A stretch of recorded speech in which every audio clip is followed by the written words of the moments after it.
I see everything's going according to plan.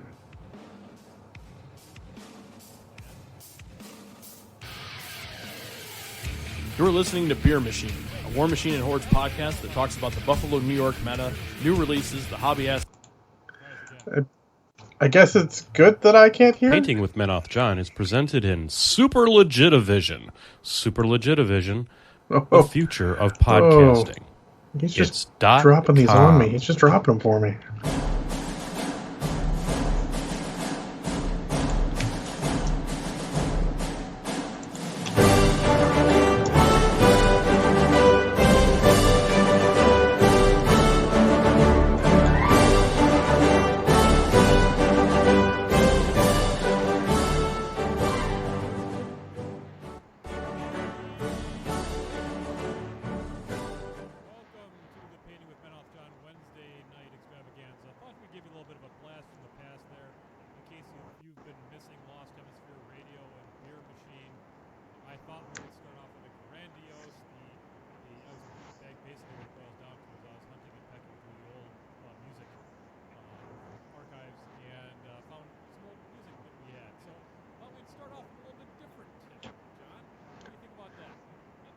I think it's a good idea, but Crimson's saying I'm super quiet. You're super quiet. You can't have that. Let's see what he says. I can't hear myself.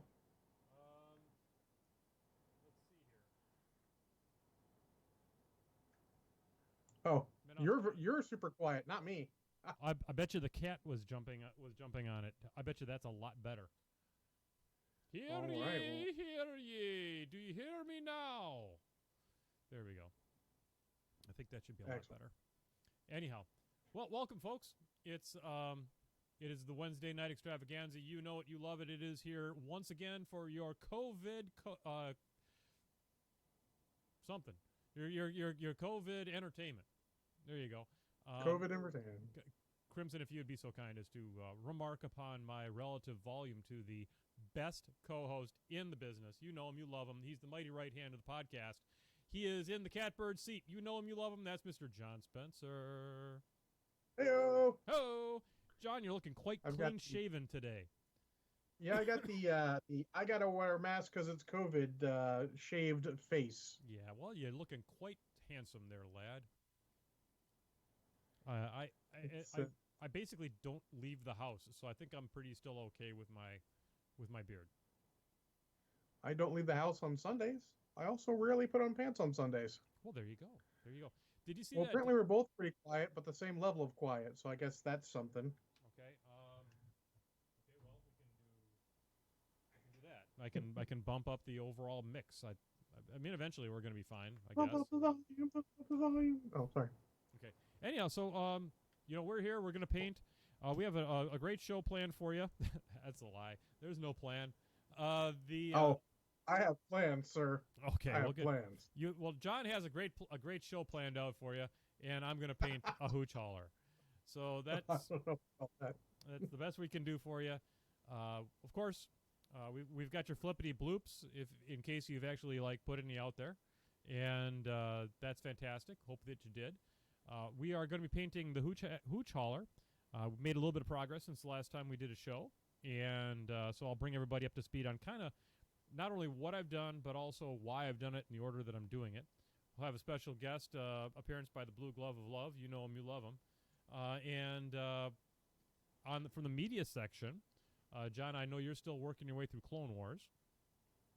I'm about to start on Clone Wars Season 2 tomorrow. Fantastic. So you've made it past the hard part.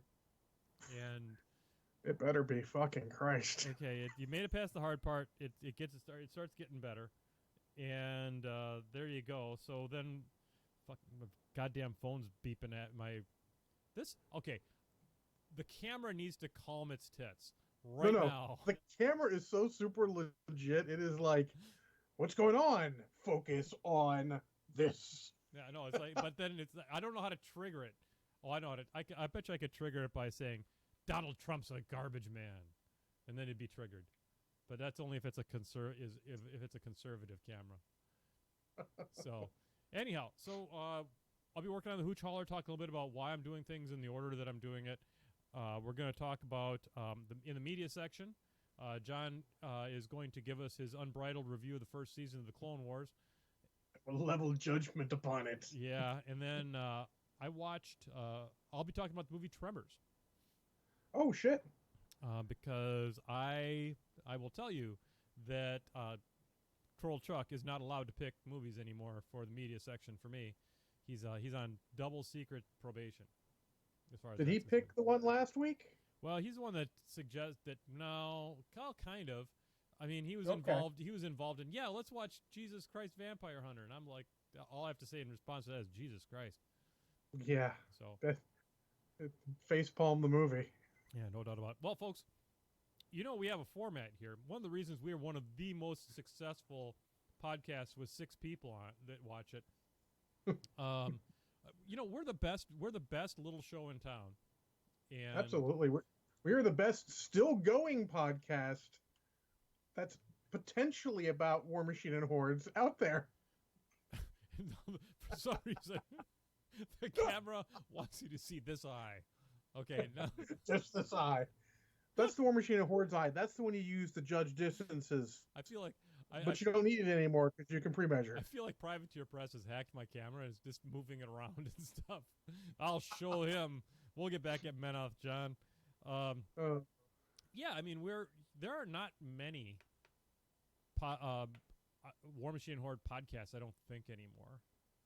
Are there? No, and there's not a lot of painting podcasts either. I would say we are one of the few painting podcasts, indeed. Yeah, I mean, we've got there's our show, there's your show, the More Than Dice on the Sunday nights. The Kathy does her thing during the week, which is super sweet. Yep. And I would say that's the reason we're about painting. Otherwise, we're more about games in general. Yeah, there you go. And so there you have it, folks. I mean, and then after that, I mean, if there's other people who are doing it, well, God bless you. I just don't know you. If you would like to tell me about you, we'll shout you out. Yeah, I mean, not for nothing, but if there's anything in the universe more incestuous than podcasting, I don't know what it is. We'll happily have the you. presidency. What's the sorry. The state of Mississippi. No. The state of Mississippi looks at Donald Trump's government and go, whoa, that's a step too far. Just calm down there, partner. One of the things that has made this show literally the juggernaut that it is the beverage update. And I was going to say it better be alcohol because that's about it. Gotta get fuel, baby. So you know it, you love it. It's pink, it's in a glass, and the camera seems intent on taking it out of frame. This is Raspis, and it is from Rustic Road. I still have a few more cans. This is one can in here, and then there's another can over there that's going to be for later. But there's even more in the fridge. It's a beautiful little Berliner Weiss. Folks, if you haven't ever had a Berliner Weiss, if you like things that are sour, like a sweet tart kind of a flavor, Berliner Weiss. What about you, Johnny? Well, I had to stop and get alcohol on the way home because all I had was plain vodka, and that doesn't work mixing with anything else I have at home because I need to go to the grocery store too. Yeah, for sure. So I mixed my Berry Blast Hawaiian Punch with some grape vodka I purchased at the local store. The camera pan on that was absolutely perfect, by the way. I don't know if you saw that. I did. So we'll see how interesting this is. All right. Well, folks, we're in for a rough month. So this is going to be bad before it gets better. And so I urge you all to ignore the government and to shelter in place as much as possible and to wear a mask whenever you can and washy and all that kind of stuff. And I hope that those of you who are watching the show either now or on the YouTubes after we light it up are able to stay safe at your work and that your employer cares about you and is helping to take care of you. So on behalf of Mr. John and Menoth John, hey, Ron. Ron. All right, well. That's not bad. You can't really tell there's alcohol in it. That makes it dangerous. Oh, yeah. All right, folks, what? You like the camera? The camera is awesome. The camera's on point. So, tonight, guys, let's take the Wayback Machine back to, God, I've been working on this model now on and off for the better part of which seems like a year. And for those of you youngins who don't know what the Wayback Machine is, go watch some Rocky and Bullwinkle. Oh, no shit. I'm not explaining the Wayback Machine on tonight's show. No. Blue Glove of Love, ladies and gentlemen. Oh, this snap. is your sign of hobby excellence right there. All right. That's a callback, by the way. And so why am I wearing the Blue Glove of Love, John? Because you don't want to rub the paint off your models with your oils. That's right. I should have shown some pictures of the top of MODOK. Even though I had him on the stand, I still put my hand other places to brace. And like his hair was starting to rub off just because that's a place I would constantly touch. So you don't want that to happen after you're already done with parts. And unless you use your varnish as you go, which is a pain in the ass also, yeah. Blue Glove of Love. You bet. So let's talk. Let's switch over here to the painting cam, so I can get a little bit more intimate with the viewer. So, in a totally consensual way.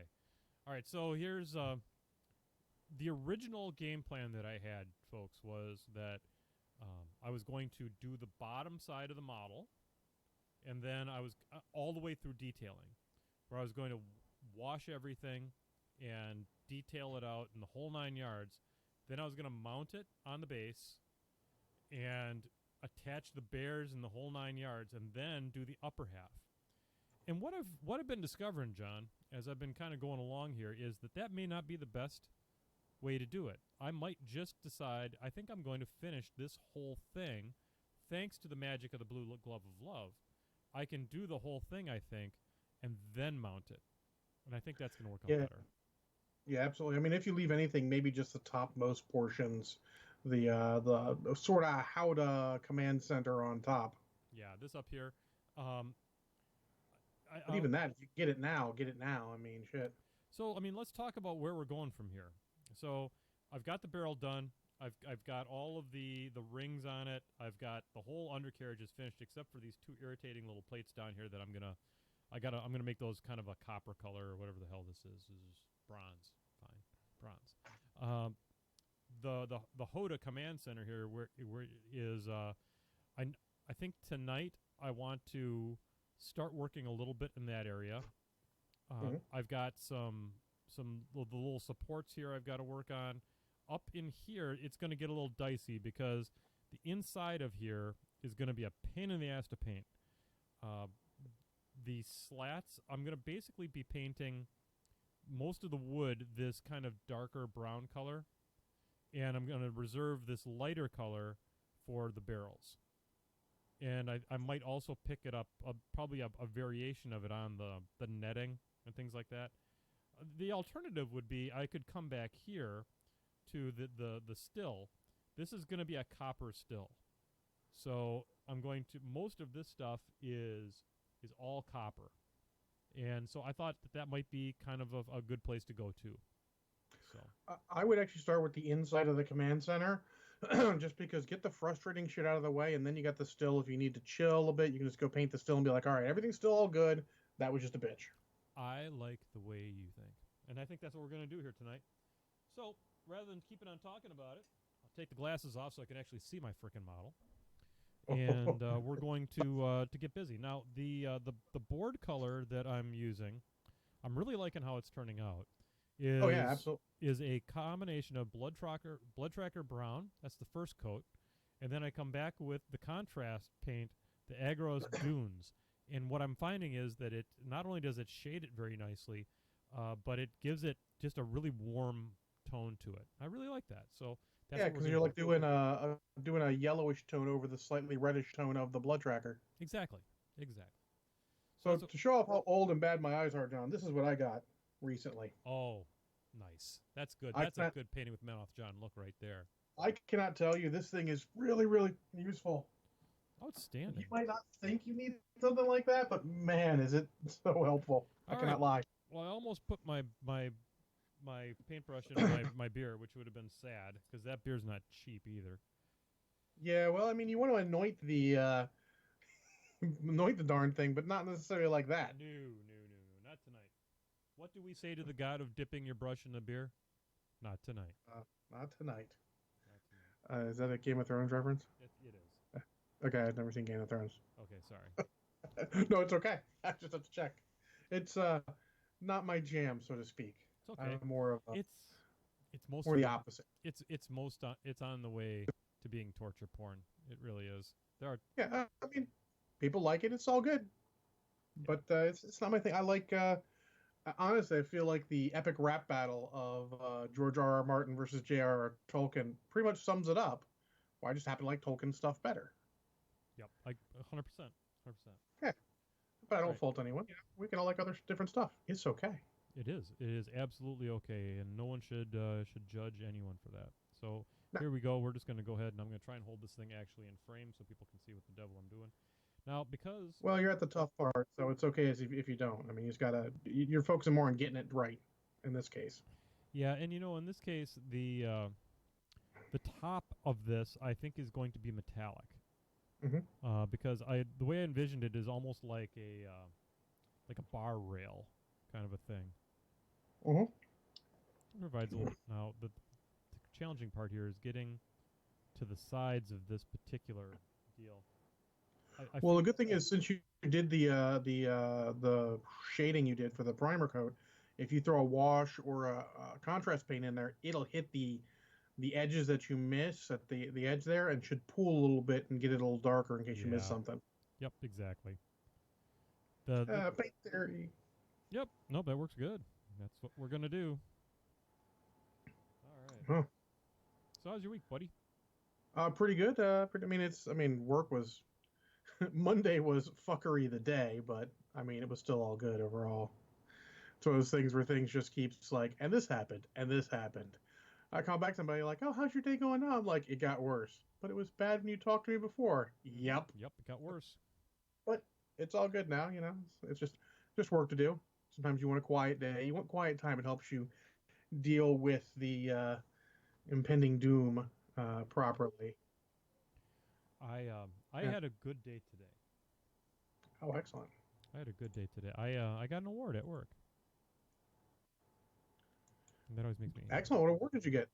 I got an award for basically some work that I was doing on one of the roaster projects that is going into Pennsylvania, York, which means perhaps if the COVID isn't trying to kill us, we could get together and have a little gaming session in real life. Oh, absolutely. And basically, what it boiled down to is the project had quite a few challenges. They were having trouble getting the OEMs to give us the information we needed, and when they did give it to us, it was a goddamn disaster. It was impossible to figure out what they were thinking, and some of it was completely just divorced from reality.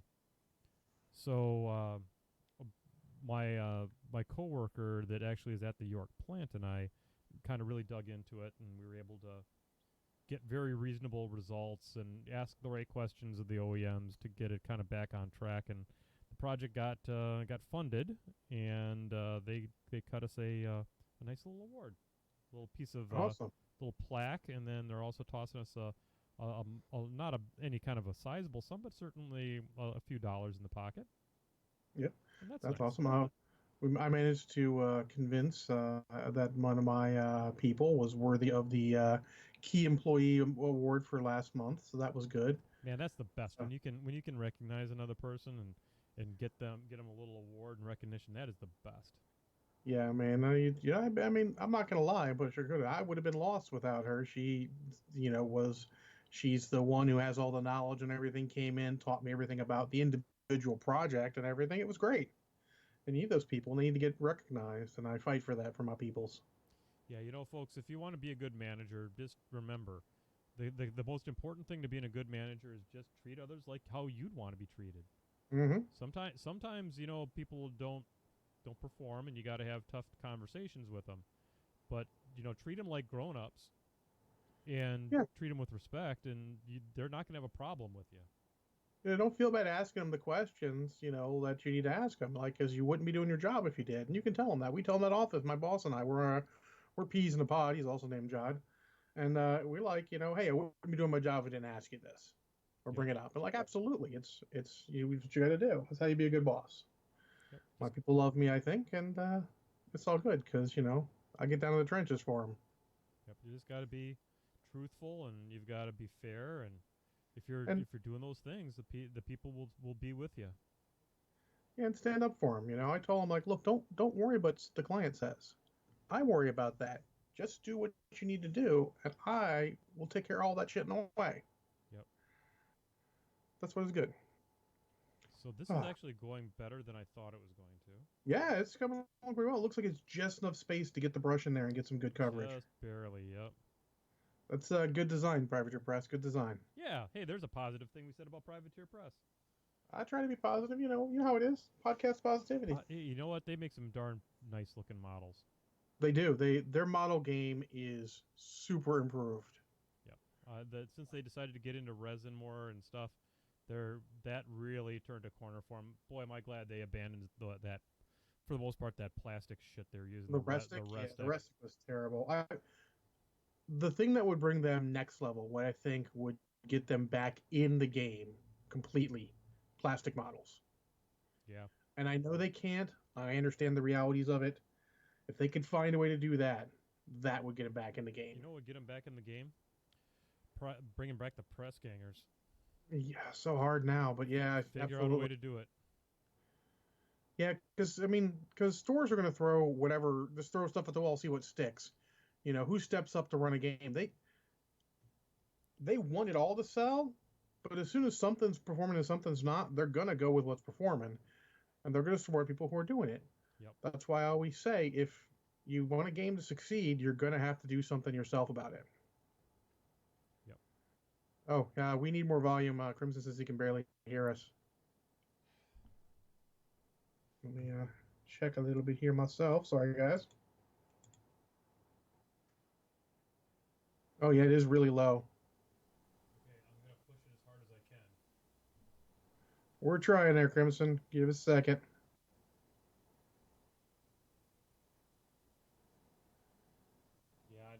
Yeah.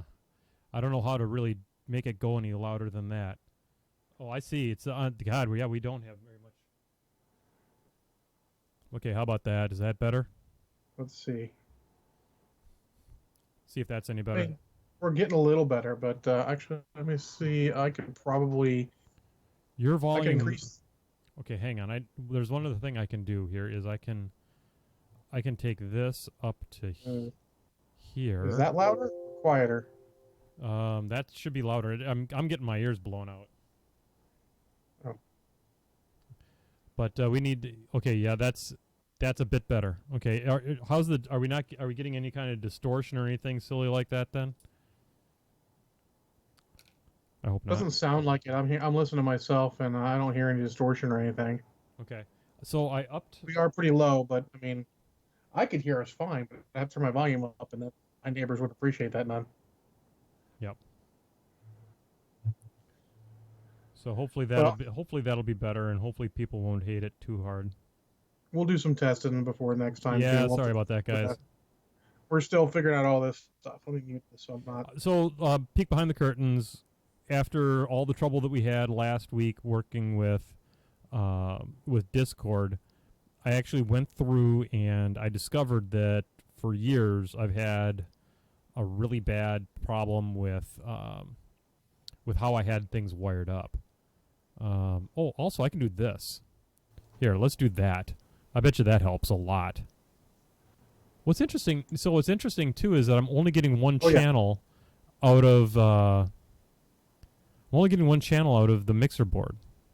Yeah, you are, because I'm listening to my speakers come out of one. Okay, so that's weird. Huh.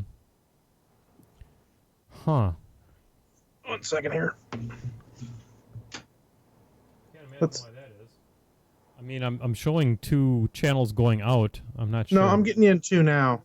Okay, yeah. Oh, hang on. I don't know what's going on. That seems like it's okay. Okay, we'll roll with that. It's 1 channel coming from me, but it's 2 channels when you talk. Interesting. Because I heard you out of this one, and I hear you out of this one because I've got speakers on the desk. We'll do some testing, guys. Sorry about that. Hopefully it's not too bad, but weird.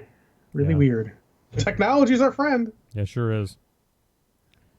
It sure is. Crimson said volume's better now. I think whatever the last thing you did is good. So yeah, we'll do more testing too just to make sure. Yeah, the overall volume on the computer was down, and then the slider on the OBS panel wasn't as high as it should have been either. So yeah, thanks, Crimson. I appreciate the feedback on the sound, and to John's point, yes, indeed, we will definitely do some testing before next week's show just to make sure that we're not wasting your time.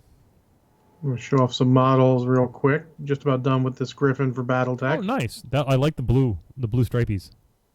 Yeah, I'm gonna try and do something with this cockpit. It's also blue. I want to try and get to a slightly different tone. I think it might be almost there. And then this one is the Wolverine. Gonna do a little dry brush of the yellowest portions to finish it up, but I want to wait till I've got a good day when it's not too warm, because we've had some warm days, so we still haven't turned on the AC. Yeah. So paint gets a little froggy then. Ah, gotcha. You don't want that when you're dry brushing. So, work on that. And to that point, Wolverine is actually what I'm currently playing in the new game I started playing, which is MechWarrior Online. Oh, cool. How do you like that? It's been around for a while. Asterisk, I am terrible at this game, but I am enjoying it. That's all that matters. Normally, online games, always worried, listen to people cursing me because I don't know how to fucking play this game. Mm-hmm. And no one said a damn thing. That's really good.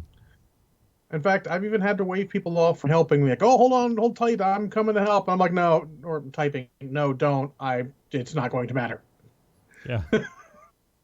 I want to tell you guys about so I've actually had 3 good games in a row, which is good because yesterday started off with 4 really shit games in a row. And I know my expectations are set a little high because, I am that kind of guy. And I watched a bunch of videos, and that guy has to always have good games. But then I got to realize he doesn't video shit games because that's not entertaining. Yeah, there's that. So I'm sure occasionally everyone has games where there's just like, here's chapter 1 of John Plays MechWarrior Online. All right, cool. I'll get this guy. Let me get him. And oh crap, there's all of them. Yeah, I mean, Rich Brotman and I play a lot of Crossout. Yeah, and we get riggedy wrecked more often than not. Yeah, so I don't feel too bad. I mean, I just feel bad when I don't feel like I'm doing anything for my team. Yeah, I hear you. When my liability. And yesterday started with that, which was interesting because the day before I actually had some decent games. I had one where literally I only died when whoever the guy basically took command and said, all right, we need to take that hill now, everyone push. And I'm like, we're pushing, let's go. Because, I mean, you can't stay behind when they do that. You got to come up and Baradul is the guy who does the stream for this. And I think I've talked about him a little bit on this or another podcast. And he shares a lot of insight into how you should play. Mm-hmm. Someone calls out something, you got to try and help them. Unless it's going to put you in a terrible position. Unless it's just a terrible idea for you. And when someone pushes, you got to go with them because it's armor sharing. Rather than them focusing on one, now there's someone to distract some of the people. Yep. Everyone shooting at one guy might take him down quickly, but if one of them makes a bad choice, shoots me instead, I'm throwing a little firepower out, and then that guy's got a chance. Maybe he fights his way out of his problem. Yep, exactly.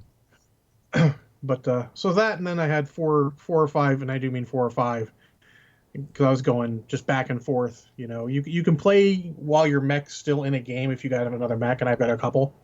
Yep. The funny thing is, they did this free thing, and one of the reasons why I started playing it is they gave you a free mech and some premium time and all that stuff as part of their Stay Safe for COVID-19. Cool. And the mech they give you is a hero mech called the Quarantine. Awesome. Which is a Wolverine. And I've modified it a little bit, and I'm having a good time. And I had the game last night. Literally, I'm going around and I'm being John, which means I am missing stuff like it's my job. Yep. But I'm going there and I'm trying. I got another Quarantine. I'm fighting on the other side. And we're trading shots. I duck behind cover. He ducks behind cover. I come back out. He's missing. I'm like, let me go look for him. I look a little bit. I'm like, he's not anywhere around here. Every time I go after somebody like this, I die. So I'm not going to. So I head back towards the rest of my team, most of which are in the middle. But then another guy on my team comes up, and I'm like, well, he doesn't know this guy's here, and I'm not going to be able to stop and type, hey, there's a guy in this area, watch out. And I can't use my microphone until I'm until after 25 games, Okay. which is a good idea. So we won't just jump in and be Yep. asshats. Yep. So I take point for him. Take point. I'm checking the corners like a boss, and I mean like a boss. I mean I walk around the corner, look, and if anyone's there, they're gonna fucking shoot me first, and he'll say, "Oh, there's somebody fucking there." Yep.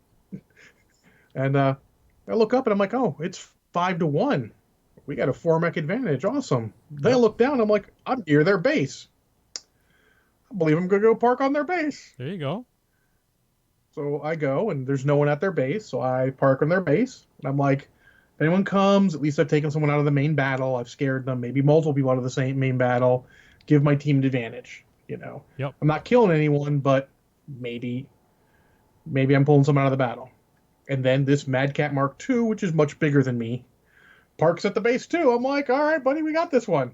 So we just take the base, Yep. And then you win. and then we win. And I got a ton of experience points. It was great.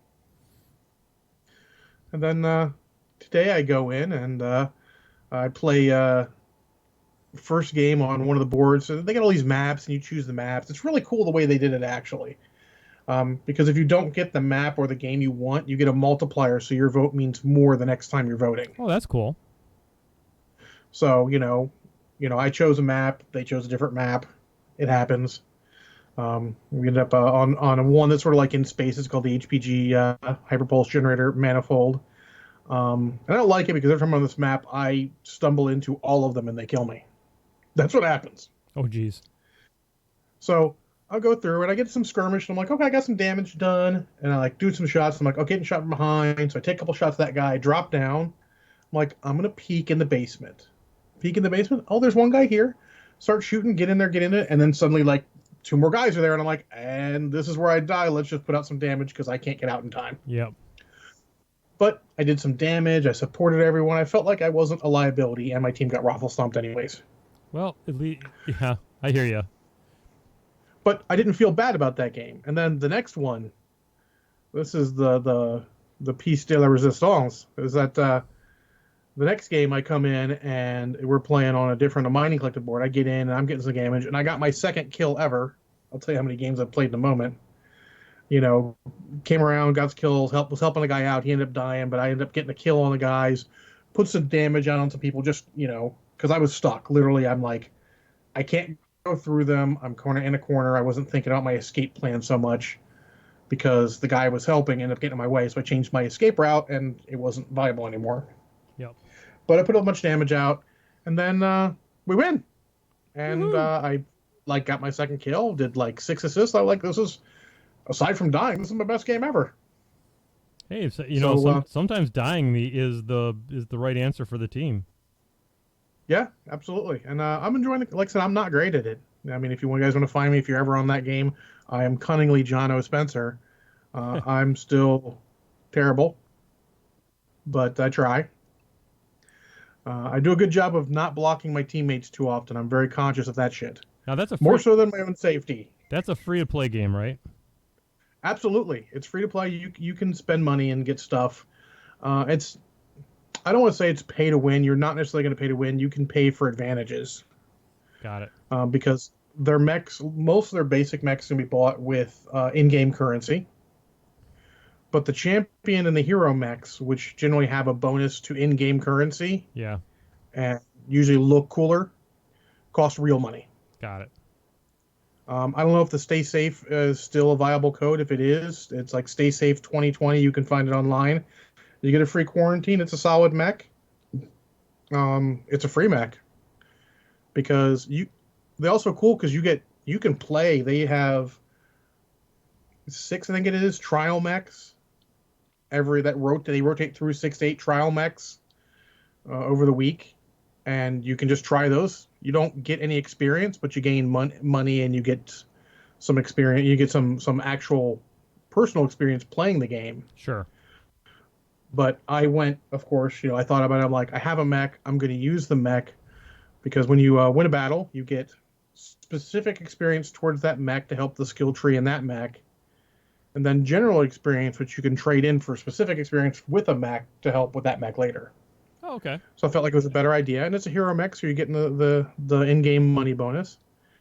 It's got a good array of weapons. It's probably a little more complicated than I would have necessarily chose because it's got 3 weapon groups, which is Okay. kind of weird. Yep. And my mouse button, the side mouse button, is terrible on this mouse. Like every time I press it, I skew my aim because Okay. I'm not used to using it. So, Got it. but heck, I'm enjoying the crap out of the game. It's free to play. I did give them some money because I'm enjoying it so much. Yep. That's where I'm at with Um, Crossout too. yeah, and honestly, they they want to make your money worth it when they're playing these little games because they give like I bought a Marauder pack because I made that poll on my thing and all. Should I get a Marauder or a Warhammer? I wanted something classic, and I had to do it because their sale was about to end because they were like 30% off or something like that. So I bought a Marauder pack. So I get 4 Marauders in that pack, and they come with the bays so you can continue so you can have them. It's not because you have so many bays, you can have so many mechs that you own Yeah. Yep. until you have to buy another mech bay. But I start off with 4, then Quarantine came with his own mech bay, and then all the Marauders I got because I forget how much money, but I bought the Marauder pack and the hero for it, the Bounty Hunter, which if you know BattleTech is kind of cool. It's a cool throwback sort of thing. And so they all came with mech bays too, which is super awesome. And you get like 40 hours of premium time that you can use that you can start using whenever you want. Got it. In addition to all that and some cockpit stuff, that's standard little stuff. It's your standard free to play game from what I understand. But I'm enjoying the crap out of it because I'm enjoying BattleTech stuff. It's been pretty fun. Cool. I mean, the description of kind of how they have, the mech bays and stuff. That's equivalent to the save slots in Yep. in Crossout. And nope. Hey, I just broke my model. Uh-oh. What came off? Uh, Oh, yep, see him. Yep, he fell off. He'll be easy enough to put back in. He was, it was tenuous at best. But But yeah, it seems a lot like Crossout. I saw you guys play. It's similar to that. I mean, it's a good basic idea for a free-to-play game. You make it fun enough that if you don't want to spend money, you're in there, but you're always tempted to. oh yeah, yeah. Because they make it worth your while. I mean, I played a stupid mobile game, a stupid Marvel game. It was like one of those matching games, but with Marvel characters, and you get superpowers to go off and stuff. And I gave them some money for a while because it was amusing. I enjoyed the crap out of it for a while. Yep. But the best thing about this game, John, and I think Crossout's probably the same way, is the longest a match can take by itself is 15 minutes. Yeah. That's the timer. It's not going to, and if you die, you get out. So it is literally maybe, if you're going in fresh from a boot, maybe 25 minutes for the first game, and the rest are going to be maybe 20 at most, and probably less. And that was exactly the time frame I was looking for a game. And in Crossout, it's even much shorter. I mean, it's like a game is maybe 5 minutes. And yeah. Well, those 5 games I played in a row were about 5 minutes each. Yeah. Well, the nice thing about a 5-minute game is that if your build is garbage, you can get out and you still get your experience for playing in that match, but at least you're not locked in. Yep. So we can get out. I can't use the mech again until that match is over. But if you have another mech, you can jump into a game in a different mech. Oh, there you go. So I got a little bit of experience in my Wolfhound I bought because I'm buying mechs that I like. Sure. I don't care what they do so much. I'm buying mechs I like just because that means something to me. Yep. I'm not very. I did some okay in that. It's a totally different mech. I'm gonna have to learn how to use it, but I'm very much enjoying it. It seems like a fun little thing. Fun little diversion. And so far, all the guys have been super helpful, and that's great. And to let you know, I've gotten 2 kills total, and I just finished game 23. Yeah, there you go. I've had a bunch of assists, but only 2 actual killing blows myself, and 1 kill most damage dealt. So, I mean, that's pretty good. Yeah. For not planning, and and I've been man, if you love BattleTech, like I love BattleTech, yep, It's super fun. It hits all those things. Like I want to change my mech. I've always thought this mech should have this thing in it. Yep. Now you can do it. Go do it. Yep, because they do have some limitations, though. It's not just do what you want, which I do like also. The mechs sort of have every variant has slots for the inner sphere because I'm no filthy clanner here. You can have, like my Wolverine can have 3 energy weapons in the right arm and a ballistic weapon in the right arm. Then has 2 missile racks and an anti-missile in the right torso. There you go. So between that and weight, that's what you can do.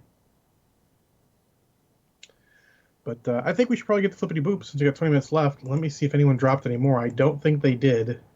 Yeah, but I got 2 more to check. But yeah, it's been super duper fun. And you got, there we go. So someone did put one in another place, but it's the same person who put it in the other place. Brian, you're killing us. It's funny. Oh, maybe another one. Oh my gosh. Good. Okay, there we go. Oh, that was something else. That was us talking about that link you shared with us about the Lego building.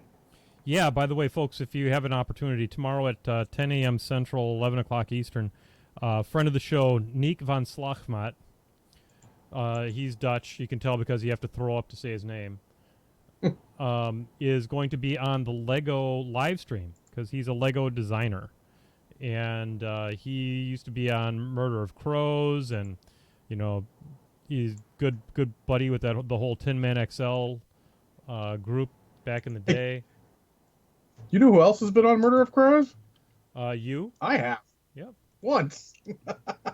Yep. My one guest star appearance. So it's he's going to be on the Lego live stream tomorrow at 10 a.m. So if you've got that'd be super cool. He's Neek is the guy that designed the Voltron Lego set, and he is a terrific kid. So if you got a chance and around 10 o'clock, 11 o'clock Eastern, tune in to the Facebooks because they will be Facebooking. Oh, I would, but I'll be at work. They frown upon that stuff at work. Not because I'm not doing work, because it takes bandwidth, and there's only so much bandwidth for all the people we have in the building. Yep, fair enough. So, all right, well, we got some questions. We actually have one late one that DC won't be able to answer, but we can at least throw our 2 cents in. Sure. So, Glenn Allen, sorry we didn't get to you last week, Glenn. You popped in afterwards, and we sort of ran out of time anyways, but didn't see you until afterwards. Try and get them in early. How do you see tabletop gaming changing under the influence of the pandemic? Do you expect more official support for things like tabletop simulator modules, or more general winnowing of the field as smaller companies find themselves unsustainable? It's a good question too. It is. It's a very good question. I think I guess there's a lot to unpack there. Tabletop simulator, as far as official support for it, I don't necessarily know that that's going to be something that's going to happen right away. No, probably not. I think that there is a potential there for a board game company that has enough of maybe has some talent on board that has done that kind of thing in the past, that they could leverage that and sell official modules if they're done really well. And that could help supplement money they might not have made from the physical, the physical version. So I think that's interesting. John, what are your initial thoughts, at least as far as the tabletop simulator piece of that question? I actually think, if anything, sort of a tabletop simulator or online sort of thing would be to try and make something for solo play for games that can't solo play. Sure. I would like them I think that would be good for them. That would probably where the most value is in a lot of these games. Because there's a lot of people who live alone and have board games, and some sort of solo play would help them. I don't see most companies doing much with tabletop simulators because they are at that point sort of funding their own competition. Yeah, I mean they would have to. I think that they would have to sell their tabletop simulator, and it would and when you do that, now it's got to be a good proposition. I mean, it's got to be a quality product. And now you're an online game company too, and you got to fight with yourself, or like Star Realms. Like Yep. Star Realms is a great example. They managed to program their game. It cheats like a mofo, but you can play Star Realms. Yep. So, and then the second part of that question had to do with consolidation, potential consolidation in the gaming industry as a Or result, winnowing of or winnowing. companies that find themselves unsustainable. And I think that's probably the most unfortunate portion.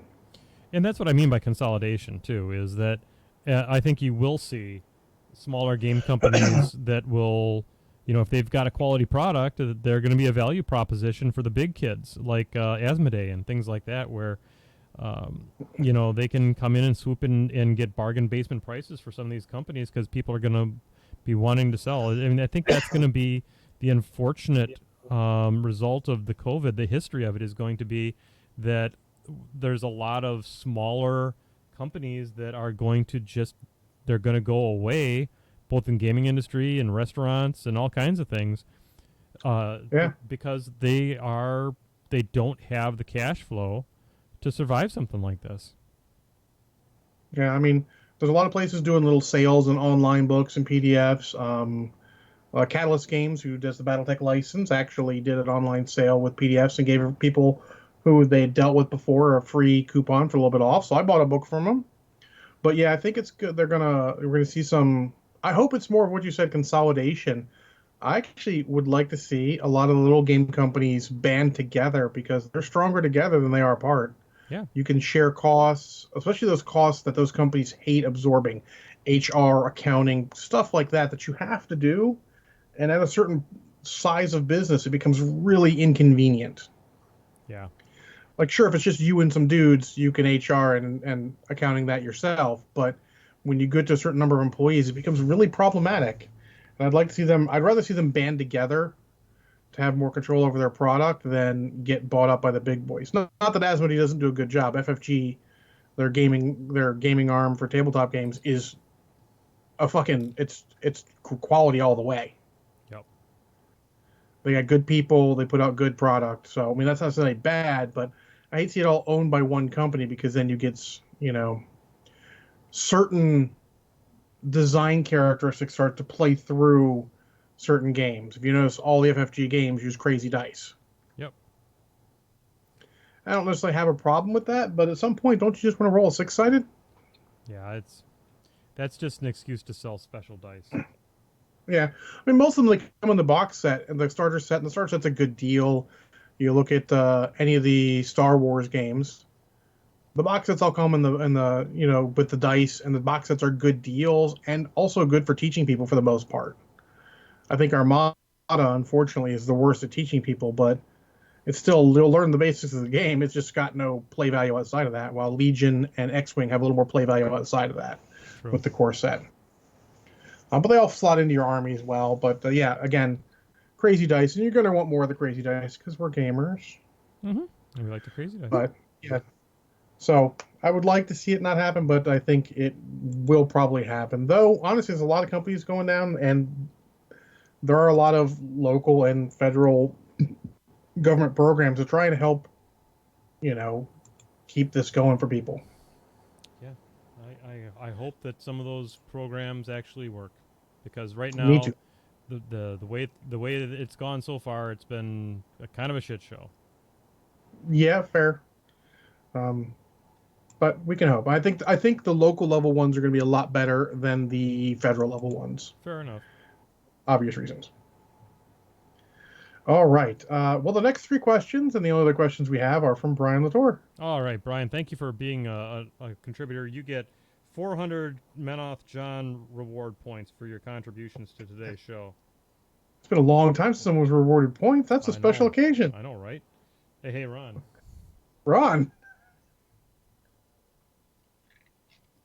And that's why we do this podcast together, John, because we thought of the same thing at the same time. All right, so he says, just to mix it up so we had a bunch of heavy gaming stuff, let's go something a little lighter. Sure.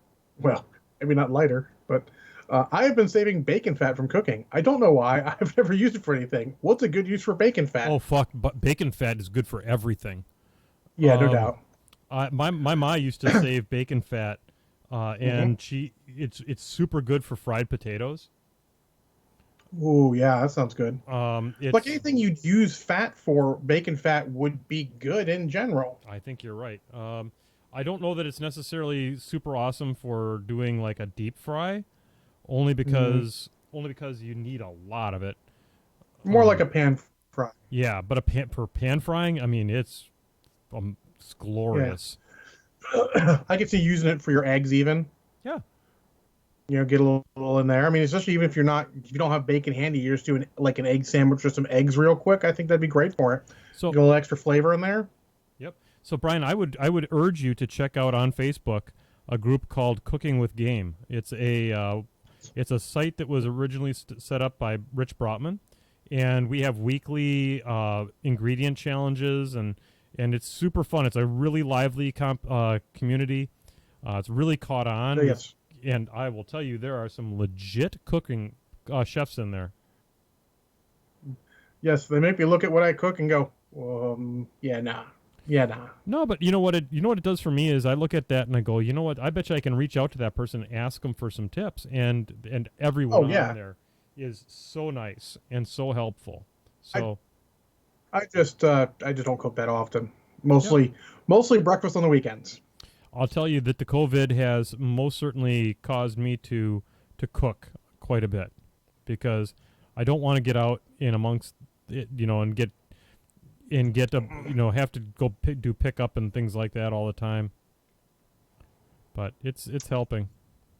I still go to Mission Barbecue every Saturday. I just can't spend it there with my buddies. I pick up my food, chat with a couple of them, like not Brushhead Dave, and then go home Yep. with my food. And good food it is. But all right, back to more of our wheelhouse. Brian Horse says favorite weathering technique. Go Favorite which technique? weathering. Weathering. My favorite weathering technique is rust using the technical paints from Citadel. The typhus corrosion Yeah, and the rise of rust are my favorites, and I will actually be doing that on this model for the wheels. So if you tune in, legit, probably next week, I would bet I might do some of that. super legit. I don't have a lot of weathering techniques. My most I get is for treads or stuff like that. I'll do a tin bits or similar color, sort of a dark brown metallic underneath, and then dry brush it with the normal metallic, like a lead belcher or whatever the privateer press one is. Cold What's their steel, dark pig iron. pig iron? I'll do one of those, and then maybe a little wash over it with a brown to deepen it up. That's the most I do for that. I don't do a lot of weathering. I know a lot of techniques for them. I'm just not very good at any of them. I do like making chipped paint. I like the look of it, where you put a little black on, then you leave that around the edge, and you put a little of the whatever the underlying color would be, whether it be like a plain gray, plain metallic, something like that. You can make some really good chipping techniques like that, like the paint's just come off. Um, I also do, I actually do also like the little bit of the gray black dry brush as like a rocket exhaust or like explosive Diarrhea. explosion bit on them. Those are all some pretty interesting ones, and most of the ones I use. Got it. Cool. Flippity blue. So I don't know if you looked at his link, John, but he did actually put a link for his last one. Oh, I did not. All right. Oh Well, wait, maybe I did. What the link was for? What was the question again?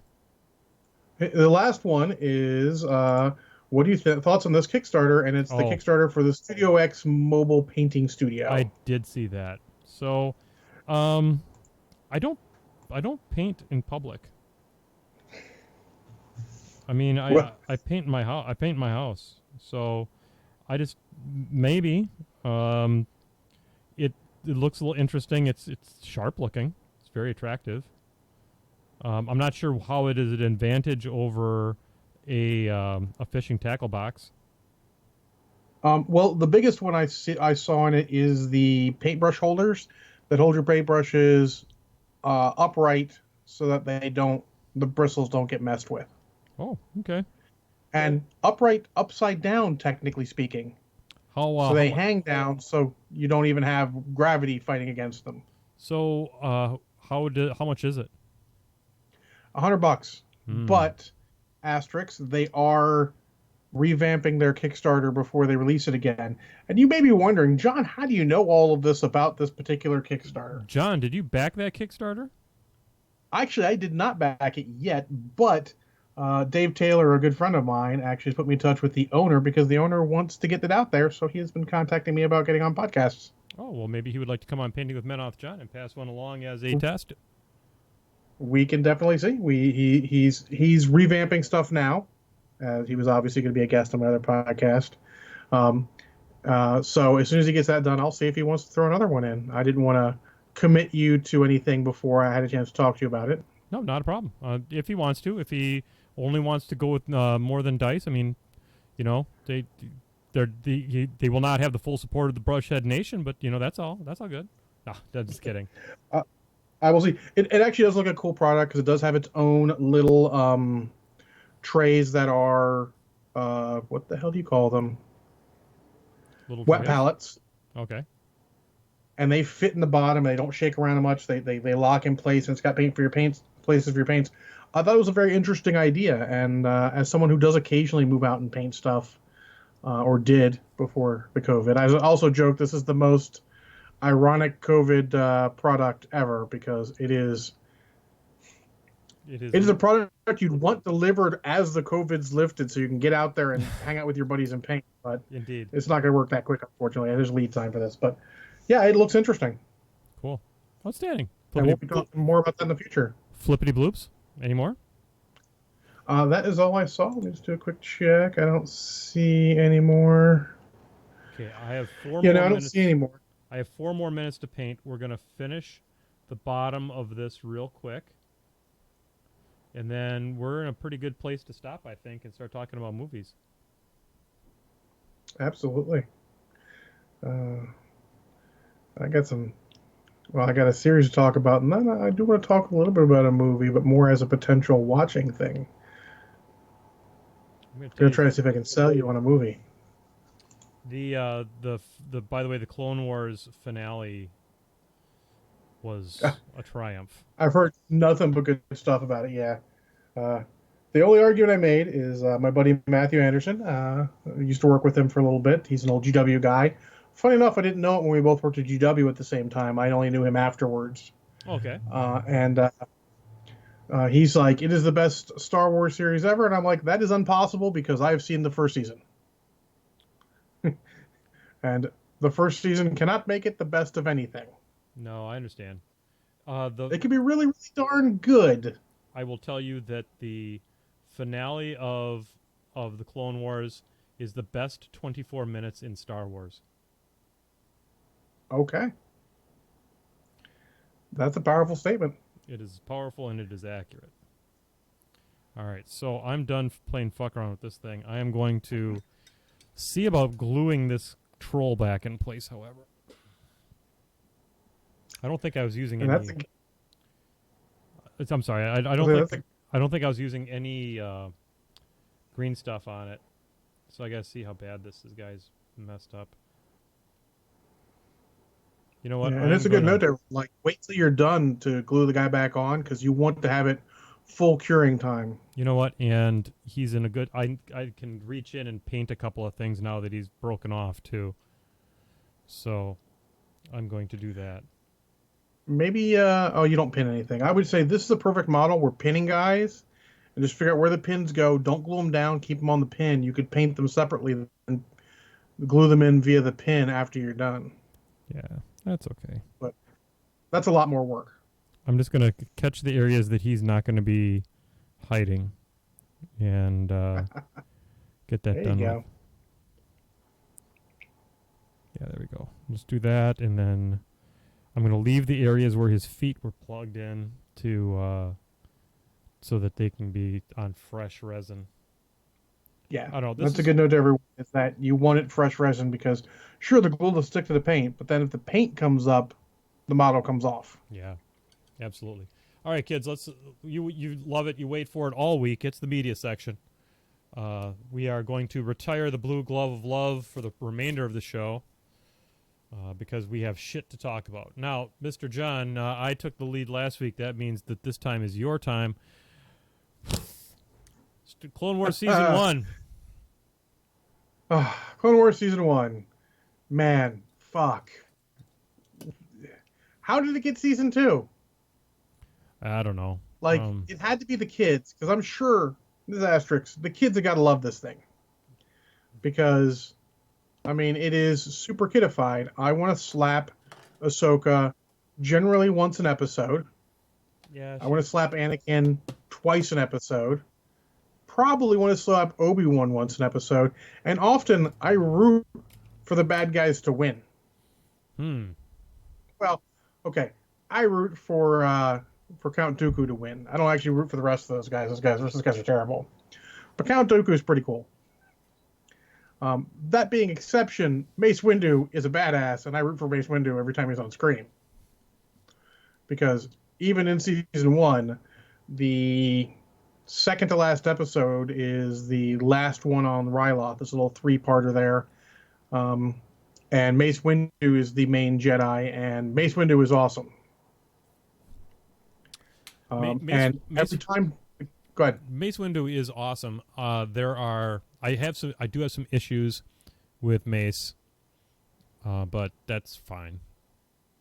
Yeah, I'm sure they come up later. And also, every episode where the clones get more to do are the better episodes of the first season. Yeah. I would say the best one is the one where Cody and Rex come to a listening post to do an inspection, and the droids have already taken it over and killed people, and they have to take it back. Mm-hmm. I would say that is probably the best episode of the season.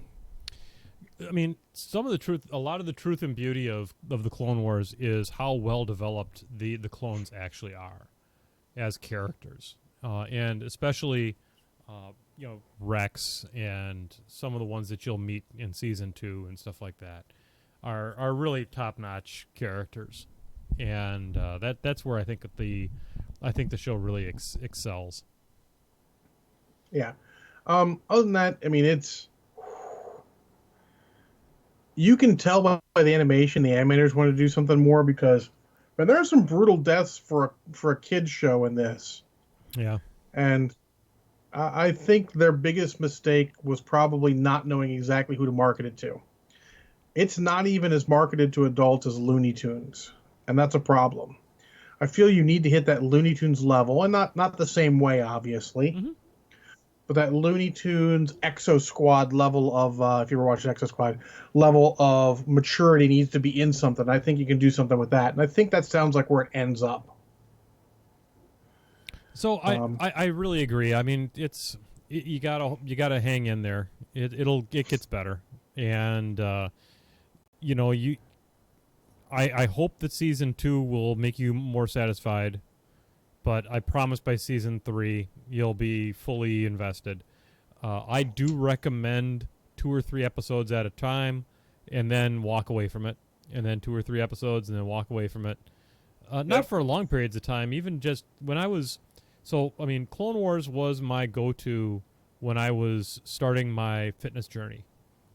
And so it was really, really helpful to have that as my constant companion on the treadmill before I had that treadmill that is really kind of entertainment in its own way. But so yeah, I'm gonna give it first season. Now, first off, your kids will love this if they like Star Wars at all. They're gonna eat it up. Yep. We've had discussions about stuff. I might go into this a little bit later about kids stuff as adults. It's not aimed for adult Season 1. So it's going to be a slog, but I'm going to say it's maybe 3 shots of crack and slog. It's nothing. It's not terrible. It's more insulting because you see the goddamn potential they could have had in a lot of these episodes. Yep. You're like, you're almost there. You could have been. It's like the shit rating I gave Revenge of the Sith the first time I reviewed it way back when, like 4 years ago, 5 years ago, whenever. And, I gave it a shitty review because there was so much potential and they just wasted it. We'll see how that holds up in a bit. Yeah. But, so 3 shots. It's not like, It slightly insults you, but it's not aiming to insult you. It insults you because it's aiming for the kids. The my family is actually starting to rewatch Clone Wars now, and because Bella's never seen it, and so we watched 4 episodes of it on Monday, and when season 1. Yeah, we're starting right from season 1, and she's not hating the it. ones where they go after the big ship, the Malevolence. Yeah, those were fine. Those were okay. Yeah, that's what we just watched. Now we're about to hit our first Jar Jar Binks episode, and I've said, guys, brace for impact. This is where things start going a little sideways in this thing. And this is where it's the worst, because every episode you see an out for them to keep Jar Jar funny, but not have him be a moron. Yeah, and there's I hate to say it, but anytime that Jar Jar Binks is on screen throughout the entire season, the entire show, it's just bad. And don't worry, they eventually FTS figure it out, and he just kind of goes away. But he's got no place in a war thing. That's fuckity fuck. Got me riled up again. Yep. Well, there you go. 3 shots of Kraken for season 1 of the Clone Wars. I think that's a fair rating. Yeah. So, John, after Jesus Christ Vampire Hunter, it's been hard. It really was. I mean, I was like, okay, Chuck, we got to calm down. I didn't even watch a shitty movie last week because of that movie. I needed a week off. Man, that thing is just bad. That is all of 5 shots of Kraken. And basically, we decided, okay, well, we can watch a monster movie, but yet still have it be good. Tremors. Yeah, there you go. So for those of you who have literally lived underneath a rock, if you don't know what Tremors is, I'm really surprised. It's if they lived under a rock, it's probably meant a graboid. Yeah, this movie has a cast. It's got Kevin Bacon. It's got Michael Gross from Family Ties. It's got Reba McEntire, the country music star. It's got what the frig is the other guy's name? Fred Ward. Ward. Williams himself. Yeah, Fred Ward. It's got it's fantastic, and basically, ostensibly, it takes place in a desert town in Nevada that's being terrorized by creatures that can burrow through the ground like nobody's business, and they have like snake tongues, and it's awesome. And it's the typical, scientist is investigating things in the desert, getting weird readings, and then all hell breaks loose. And this movie's humor is on point. The survivalist satire that they have with Reba McEntire and Michael Gross, with all their guns and all that stuff. They were MAGA before MAGA was a thing, and it's really well done. The pacing is fantastic. It's a tour de force in the monster movie genre. For its budget, I don't know that there's ever been a better monster movie. No, probably not. It's pretty on point, like you said. Yep. It spawned, I think, Tremors 2, I think, is watchable. Tremors 3 is not real watchable. Hold on, let me get an expert opinion for you, John. It may just be that my roommate has watched all of those recently. Oh, okay. Well, it's terrific. The first one. And there you go. Next in the series, Tremors 9. Bert goes to Applebee's during COVID-19. That'd be amazing. I'd watch that. And then it's covoids instead of covids. They come up out of the ground and they cough on you. So, but I really nope. Lost a piece of tooth, so I'm digging around my mouth a little bit. Oh God, you lost a piece of tooth. Yeah, a little piece, not too big. It's like that big. Don't break your teeth over the show, John. It's not worth it. That just happened. I guess what's that? There you go. Tiny piece of tooth. It happens. Oh God. My camera's really out of focus, isn't it? Oh, really bad connection. Oh, who cares? No worries. Yeah. Oh yeah, Tremors. So Tremors is it's a one-shot Kraken, because a little something is going to be good to get you kind of a little relaxed. You're getting into the mood for a monster movie. But I highly recommend. This is not like some of the other direct that we talk about on this show. This is legitimately a fun movie. It is B-movie perfection. It really is. It really is. They just nailed it. Just knocked it out of the park. So yeah. Do you have any other movies you want to talk about, John? Well, I want to talk about one. I talked about this, so Crimson's sitting here and listen. He'll have heard it. I have a movie I think might be really in our ballpark for terrible movies. Oh, you say. But hold on, let's see. He said Legend Begins is the worst of the bunch for Tremors, so be careful of that one. Okay. He said the rest seemed watchable, but I don't necessarily think that's true. We'll have to see. Well, I'm sure we'll watch Tremors 2 before too long because it's certainly a good movie. It's still plenty good. But anywho. So, let's say I found a movie. And let's say that movie had what's her name? Melinda May from Agents of S.H.I.E.L.D. Oh. And had the lead character from Wu Assassins, who also plays the main body of Takashi Kovacs from Altered Carbon. Okay. Let's say it also had one of the Agent Johnsons from the original Die Hard in it. I mean, it also has a guy who's played the most recent incarnation of Leatherface. Okay. It's got an Australian pop star in it. It also has the guy who played the Sphinx from Mystery Men in it. Oh, okay. Yeah. All right. And on top of that, we're going to throw in some Jean-Claude Van Damme. Oh, snap. Okay. This sounds like this has got to be a good movie, right? It sounds like a train wreck, to be honest, but that's fine. Well, let me tell you the last actor and see if you can guess. The last actor is Raul Julia. We're talking about Street Fighter. Oh, Street Fighter. Movie, yeah. Okay. There you go. Yep. Okay. Yeah. M. Bison. I mean, I listened to that cast because one of my other podcasts I listened to, the only other podcast I listened to, talked about it. I'm like, that cast it's a good cast. Yep. It's not bad. And funny thing is, they talked about it. Then they're on Twitter talking about it, and they have Kenya Sawada in it, who is I don't really know him for anything, but he was supposed to play Ryu, but apparently his English was so terrible, had to play they had to make a different character for him to play because his English was that bad. Really? Yes. Confirmed by the writer-director of the movie. So I'm really trying to find this. It's not free anywhere, but John, I'm going to try and find somewhere where we can get this. So we can watch. I think this is a good quality Pain with John movie. Okay, well, I mean, that's... Oh, Jesus. I'm making an on-the-fly adjustment here, and it's like all of a sudden causing me to not want to record any... There we go. That's better. All right.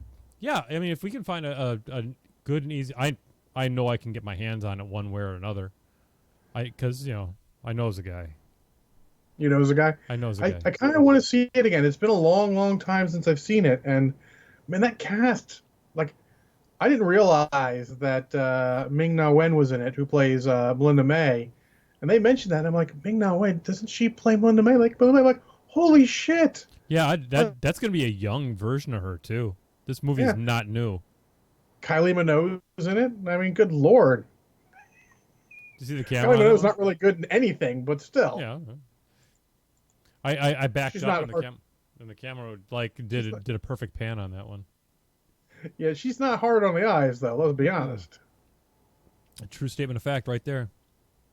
So I kind of want to get that to see. Yeah, but so I haven't watched any other movies beyond the one beyond the finishing season 1 of Clone Wars, but that's because I was playing all the MechWarrior online, like I talked about earlier. Yeah, just a couple games at a time. Yep, and Crossout has that effect on a lot of things for me too. Yeah, I think everyone's got to have that kind of game. I did finish. Actually, I finished a book. I finished. Let's see. I finished what's it called? Heir to the Dragon for BattleTech, Oh, there you go. which is their 7, technically the ninth book, but they don't count one of them because it was really early and not very good. It was pretty solid. It was better than the book before it, Wolves on the Border, because the main character is the heir to the Draconis Combine, one of the five great houses. Okay. And it actually follows mostly him and his entourage as they go through stuff. It does refer back to Wolves on the Border, so you need to read that first. Both written by Bob Charette, who's a big Facet game designer from back in the day. Okay. I met him briefly. He was a cool dude. So I'm enjoying that. I've been enjoying the BattleTech novels. The next one is Lethal Heritage, I think it is, which is the first of the Clan War ones, which is the big BattleTech turning point. Surprising to happen only like as novel 10 in the series, but is what it is. Yeah, I've heard that basically when the clans came in, that was kind of the beginning of the end for BattleTech. Apparently, they published a shit ton of books afterwards. Actually, having been in that when it came out, that was a big deal. That was like we were reading those books, like all of them as they came out. I just sort of fell off because it's hard to keep track of all these. There's a point where they get so many books, just like, which ones do I want to read? And you read a bad one, then you're like, I'm not going to read that. Then you go read a Star Wars book or something. Because about that time was the same time Star Wars was having its big fiction resurgence with the now defunct expanded universe. So is it possible to get any of the? I mean, I suppose they're not. I'm sure they're available, but I never read the Thrawn series from Star Wars. Oh shit, Thrawn! So I need to get my hands on those. I mean, we can make that happen, but no, I can find them. Heir to the Empire. See, I look and I've said this before. If, I mean, it's not bad on. Yeah, if you have an Audible trial, I don't know if you use Audible or not.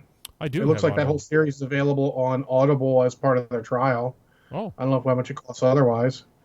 I will get. Other than that, the paperbacks aren't terribly priced. It's paperback priced. Sure. $6 to $8 or so. Yeah, I'll definitely have to. I'd listen to it on Audible. I think probably quicker, just because I can just put it on during the day or something like that if I'm working. Yeah, and having I've done actually read a book that I actually listened to on audiobook, and you get a lot more out of the reading the book. Mm-hmm. But I feel like these are old enough, and since they're no longer canon, I feel like the broad strokes are exactly what you need for that. Yeah. And those are very enjoyable books. It is unfortunate they're not canon. We all wish they'd made them canon. We all wish that's sort of the direction they would have taken Star Wars afterwards, but they waited too long. Let's be honest. Yeah. The best idea was, and I know we disagree on the quality of the most recent trilogy of Star Wars. I feel like advancing the timeline approximately the same amount as the actors' ages advanced is probably not a terrible idea. Yeah. It's probably the right call. Yep. So, yeah, that's pretty good. I mean, I've been enjoying going through some of these older series. I probably won't read all of the BattleTech novels. There are a shit ton, and eventually it devolves. They can't have a happy ending because it wants to keep it being a going concern. So you can't sort of have these guys conquer all. Yeah, everything's good. And we no longer have a franchise. Exactly. So I mean, I understand that you want still to have some stuff in there. It's interesting to see how they do. Sure. I mean, luckily I'm back in Michael Stackpole because Michael Stackpole is quite probably my favorite author. He's written for BattleTech, Shadowrun. He did some books for Star Wars as well. Some of my favorite Star Wars books, the whole X-Wing series, which I love. So it's good to get back to that, familiar writing style, and having read a lot of his early books since I started with his three first BattleTech books. It's good to see how much his writing style has changed and advanced and gotten better. It's very cool. Excellent. Well, you know what, buddy? I think we're probably at an end here. Yeah, absolutely. I'm just rambling on. I could ramble on for hours. Yeah, I get it. I get it. I'm gonna go ahead and bring the music in here a little bit. Now, there we go. We shouldn't get echo anymore. Yeah, if you do get echo, let us know so we can test it more. But hopefully we get volume right for next time and all. Yeah, and I got some stuff to figure out again. I don't know why I'm only getting one channel coming out of my. It should be broadcasting this one mic to both channels, and it just doesn't appear to be doing that. So we'll figure it out. We'll figure it out. Anyway, so ladies and gentlemen, of course, this is the Painting with Menoth John Wednesday extravaganza you've been tuned into. We'll be back here next Wednesday because Lord knows the COVID has that figured out for us. Yep. On behalf of Mr. John Spencer, you know him, you love him, mighty right hand of the podcast. This is Menoth John. We'll see you next time here on Painting with Menoth John. Good night, everybody. Good night.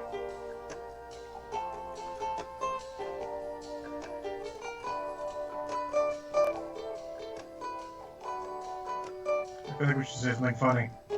I usually say something funny. I don't have anything to say right now. I got nothing. I got nothing. Mix a batch.